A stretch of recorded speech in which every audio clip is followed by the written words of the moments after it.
नमस्कार दोस्तों। आज हम कक्षा 6 की अध्याय 10 हमारे बाजार के बारे में अध्ययन करेंगे।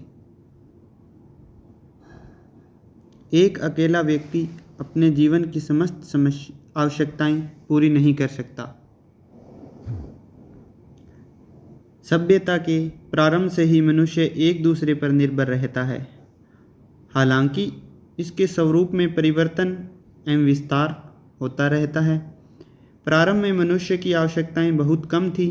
वह अपने आसपास के लोगों से ही अपनी आवश्यकताएं पूरी कर लेता था। वह दूसरे को उनकी आवश्यकताओं की वस्तुएं देता था और बदले में अपनी आवश्यकताओं की वस्तुएं प्राप्त कर लेता था। जैसे कि किसान अपने खेत में पैदा अनाज के बदले अपनी आवश्यकताओं का सामान प्राप्त करता था, वहीं अनाज के बदले में जुलाहे से कपड़ा, लुहार से औजार तथा कुम्हार से बर्तन प्राप्त करता था। इस प्रकार वस्तु के बदले वस्तु देकर एक दूसरे की आवश्यकता पूरी की जाती थी। यह प्रणाली वस्तु विनिमय कहलाती है। तो क्या है? सामान के बदले में कोई सामान लेना, तो वह कौन सी प्रणाली है? वस्तु विनिमय प्रणाली। ये प्रश्न पूछ लिया जाता है कि वस्तु विनिमय क्या होता है। तो वस्तु विनिमय होता है कि एक सामान के बदले दूसरा सामान प्राप्त करना। एक ही स्थान पर रहने वाले लोग अपनी आवश्यकताओं को इस प्रकार से पूरा करते थे। समय गुजरने के साथ साथ मनुष्य की आवश्यकताएं बढ़ने लगी और उन आवश्यकताओं को पूरा करने के लिए नई नई वस्तुओं का निर्माण होने लगा।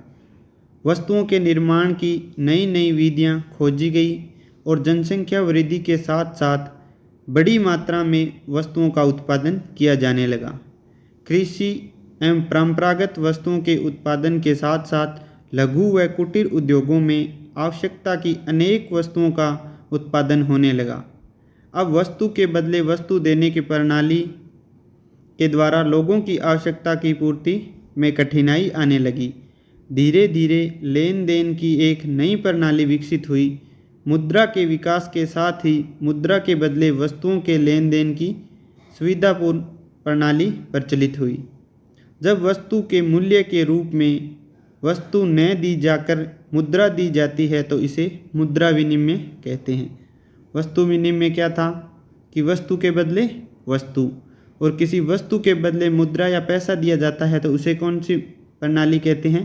मुद्रा विनिमय प्रणाली कहते हैं।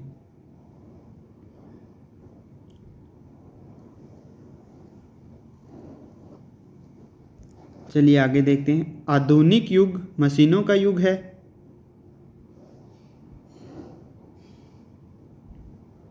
बड़े बड़े कारखानों में लगे मजदूर हमारी आवश्यकताओं की हजारों तरह की वस्तुएं तैयार करते हैं। आज व्यक्ति केवल अपने गांव, शहर, देश ही नहीं बल्कि विदेशों में बनी वस्तुओं का भी उपयोग करने लगा है। यह वस्तु विनिमय प्रणाली में संभव नहीं था, परंतु मुद्रा विनिमय प्रणाली ने इसे संभव बना दिया है। अब पढ़ते हैं बाजार के बारे में। हम बाजार जाते हैं और बाजार से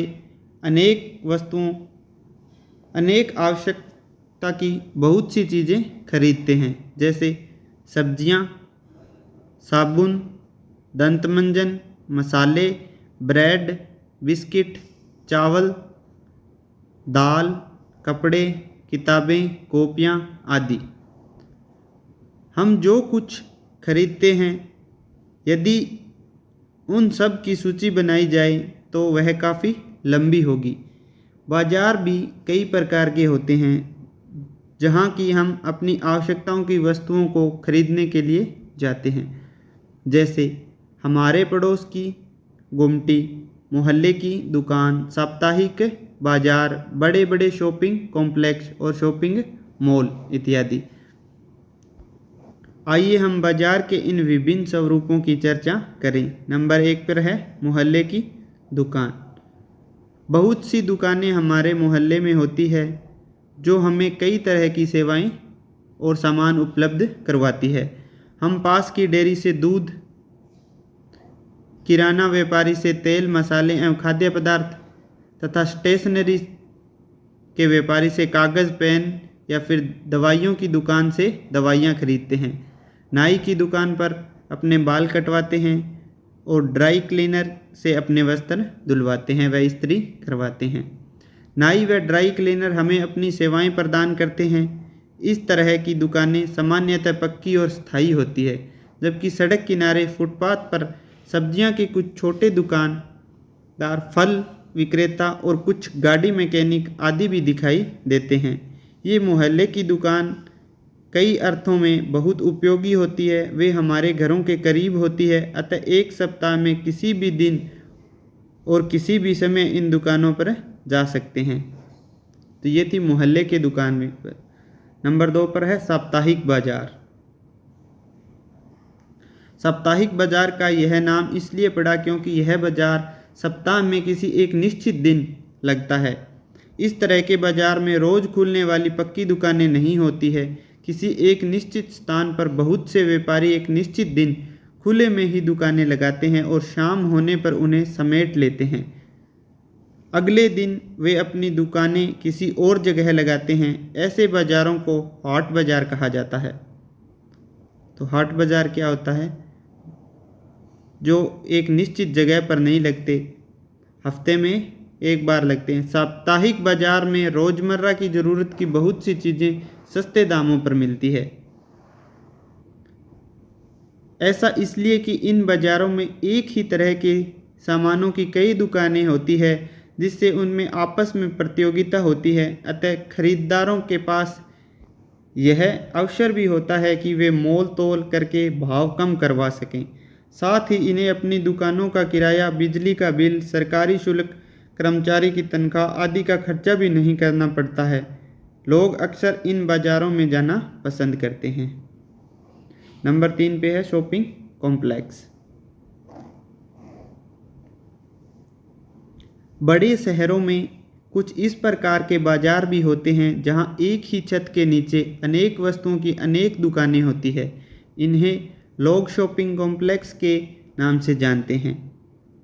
कुछ शहरी इलाकों में आपको बहुमंजिला वातानुकूलित दुकानें भी देखने को मिलेगी, जिनकी अलग अलग मंजिलों पर अलग अलग तरह की वस्तुएं मिलती है। इन्हें शॉपिंग मॉल कहा जाता है।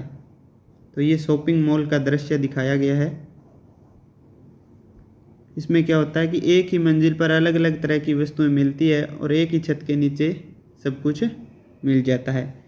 4 नंबर पे विशेष बाजार।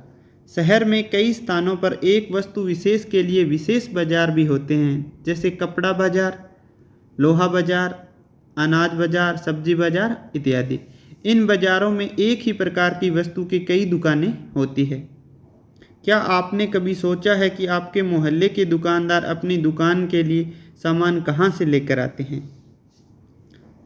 चलिए आगे बढ़ते हैं। थोक व्यापारी व फुटकर व्यापारी। थोक व्यापारी क्या होता है और फुटकर व्यापारी क्या होता है?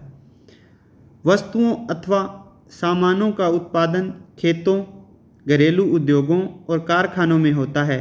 इसलिए हम ये सामान इन उत्पादकों से सामान्यतः सीधी नहीं खरीदते हैं, और वे लोग जो वस्तु के उत्पादन और वस्तु के उपभोक्ता के बीच में होते हैं उन्हें व्यापारी कहा जाता है।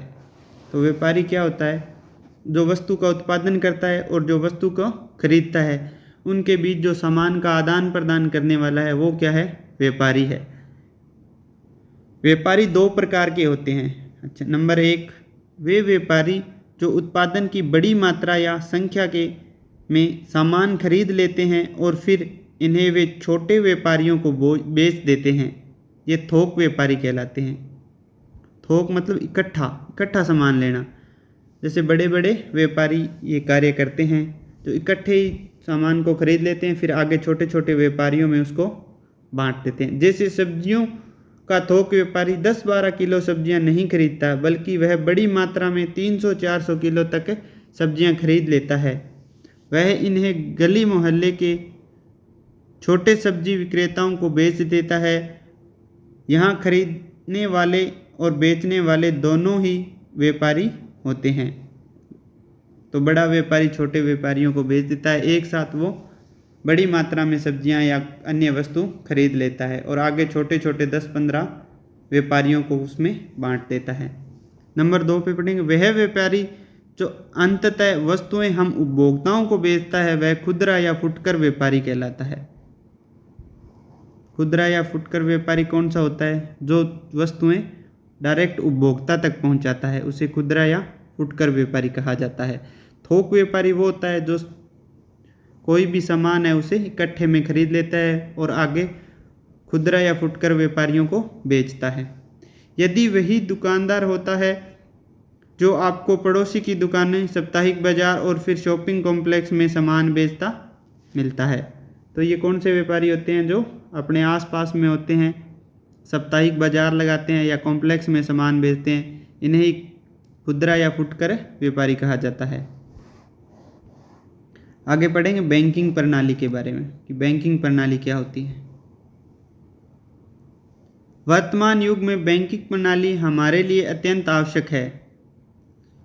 सामान्यतः हमारे निकट में किसी बैंक की शाखा अथवा पोस्ट ऑफिस होता है। बैंकों का मुख्य कार्य व्यक्तियों व संस्थाओं से नकद जमाएं स्वीकार करना तथा जरूरतमंद व्यक्तियों और संस्थाओं को ऋण उपलब्ध कराना है। कोई भी व्यक्ति बैंक या पोस्ट ऑफिस में जाकर अपना खाता खुलवा सकता है। व्यापारिक और अन्य संस्थाएं भी अपना खाता खुलवा सकते हैं। खाते विभिन्न प्रकार के होते हैं जैसे बचत खाता, चालू खाता, स्थायी जमा खाता इत्यादि। अपनी आवश्यकता के अनुसार किसी भी प्रकार का खाता खुलवाया जा सकता है। सभी बैंक भारतीय रिजर्व बैंक के निर्देशन एवं नियंत्रण में कार्य करते हैं। तो जो सभी बैंक है वो कौन से बैंक या किसके अंडर में कार्य करते हैं? तो आरबीआई, भारतीय रिजर्व बैंक। बैंकिंग प्रणाली ने धन के लेन देन को आसान और सुरक्षित बना दिया है। कितनी भी बड़ी राशि का भुगतान या स्थानांतरण cheque, bank draft, internet banking आदि का उपयोग करके आसानी से और शीघ्रता से किया जा सकता है। तो अपने कोई लेन देन करना हो तो किस प्रकार से कर सकते हैं? जैसे कोई बड़ी राशि हो तो या तो स्थानांतरण कर सकते हैं उसका, यानी ट्रांसफ़र कर सकते हैं दूसरे अकाउंट में, चेक के माध्यम से कर सकते हैं, इंटरनेट बैंकिंग आदि के माध्यम से उस राशि का भुगतान किया जा सकता है। हम ऑटोमेटिक टेलर मशीन यानी एटीएम के द्वारा अपने खाते से धन सरलता से निकाल सकते हैं। अपनी बचत का धन अपने खाते में जमा करा सकते हैं। तो एटीएम में दोनों ही कार्य किए जा सकते हैं, धन निकाला भी जा सकता है और एटीएम के माध्यम से जमा भी किया जा सकता है। एटीएम की फुल फॉर्म पूछ लेते हैं। तो एटीएम की फुल फॉर्म क्या है? Automatic teller machine. यहाँ हमारा धन सुरक्षित रहता है, साथ ही उस पर ब्याज भी मिलता है। जो राशि अपने बैंक में जमा करवाते हैं, एक तो वो सुरक्षित है, दूसरा उस पर हमें बैंक क्या देता है? ब्याज देता है। हमारी इस प्रकार की छोटी छोटी बचतें बैंक में इकट्ठा होकर विशाल धनराशि बन जाती है। इस राशि को बैंक अपना रोजगार स्थापित करने के इच्छुक लोगों के साथ ही उद्योग और व्यावसायिक संस्थाओं को उधार दे देता है। इस धन का उपयोग कई विकास कार्यों में किया जाता है। इस प्रकार बैंक रोजगार और उद्योग व्यवसायों के लिए ऋण देकर विकास कार्यों में बहुत बड़ी भूमिका निभाते हैं। एक तरफ जहां सूचना प्रौद्योगिकी ने बैंकिंग सेवाओं को सर्वसुलभ किया है, वहीं दूसरी तरफ कुछ लोग इस तकनीक का दुरुपयोग करके बैंक खाता धारकों को ठग लेते हैं। अतः इंटरनेट बैंकिंग एवं एटीएम मशीन का उपयोग किसी दूसरे व्यक्ति की उपस्थिति में नहीं करें। अपना पासवर्ड, पिन नंबर आदि भी व्यक्ति को नहीं बताएं। तो ये कुछ ध्यान रखने योग्य बातें हैं कि अपना पासवर्ड किसी को ना दें, पिन नंबर किसी को ना दें, और जब एटीएम यूज़ करें तो वहाँ पे कोई दूसरा अन्य व्यक्ति ना होना चाहिए। तो ये बहुत ही छोटा सा एक चैप्टर था जिसमें कोई ज़्यादा इम्पोर्टेंट बातें नहीं हैं। 2 चैप्टर ऐसे हो गए जो बिल्कुल छोटे छोटे चैप्टर थे और कोई ख़ास जानकारियाँ इनमें नहीं थी। इसमें तो एक आधा प्रश्न आया है बस, एटीएम की फुल फॉर्म आई है, एक आधा प्रश्न हो रहा है बस। आगे देखिए शब्दावली दी गई है, इसको थोड़ा सा पढ़ लेते हैं। परंपरागत मतलब परंपरा से चले आ रहे रीति रिवाज या सिद्धांत। नंबर 2 पे है लघु उद्योग, छोटे उद्योग जिसमें लगभग 20 आदमी तक लगे हों उसे लघु उद्योग बोलते हैं। कुटीर उद्योग, घरेलू उद्योग जो परिवार के सदस्यों के सहयोग से चलता है उसे कुटीर उद्योग बोलते हैं। थोक व्यापारी, बड़ी मात्रा में माल खरीदने बेचने वाला व्यापारी को थोक व्यापारी कहते हैं। फुटकर या खुदरा व्यापारी जो थोड़ी मात्रा में माल खरीदते व बेचते हैं। व्यवसायी क्या होता है? व्यवसाय से संबंधित कोई भी कार्य व्यवसायिक होता है। आगे कुछ ऑप्शन टाइप क्वेश्चन दिए गए हैं, ये देख लीजिए।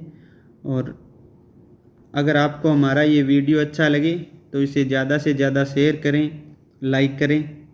धन्यवाद।